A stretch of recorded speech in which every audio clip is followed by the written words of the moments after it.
বোর্ডে তিনটা সেন্টেন্স, একটু জটিল নিয়মটা। He had, if he had seen me, he call me.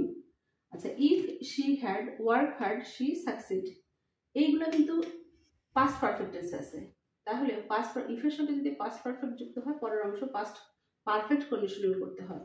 একইভাবে ইফ প্লাস পাস্ট পারফেক্ট যদি থাকে, তাহলে পরের অংশ পারফেক্ট কন্ডিশনাল তৈরি করতে হবে। তাহলে ইফের সঙ্গে, এখানে ইফটা পরের অংশ আছে, ইফের সঙ্গে যদি পাস্ট পারফেক্ট হয়, পাস্ট পারফেক্ট করতে কি করতে হবে? পাস্ট পারফেক্টের ভার্ব হ্যাড এবং মূল ভার্বের পার্টিসিপল করতে হবে।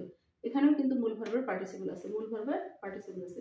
হ্যাড প্লাস মূল ভার্বের পার্টিসিপল, হ্যাড প্লাস মূল ভার্বের পার্টিসিপল। পাস্ট পারফেক্টের ইয়ে কি, স্যাম্বল কি, হ্যাড প্লাস মূল ভার্বের পার্টিসিপল। তো এখন এই জাতীয় ক্ষেত্রে কি করতে হবে? পরের অংশ পারফেক্ট কন্ডিশনাল। পারফেক্ট কন্ডিশনাল হিসেবে উড, কুড, মাইট, হ্যাভ মূল ভার্বের participle. Would, could, might, have মূল ভার্বের পার্টিসিপল। তাহলে যে কুড, হ্যাভ মূল ভার্বের পার্টিসিপল। এখানে কি হবে? উড, হ্যাভ মূল ভার্বের পার্টিসিপল। তাহলে আমরা কি লিখবো? If we had supported them. তাহলে এখানে হবে কি? If we had supported them.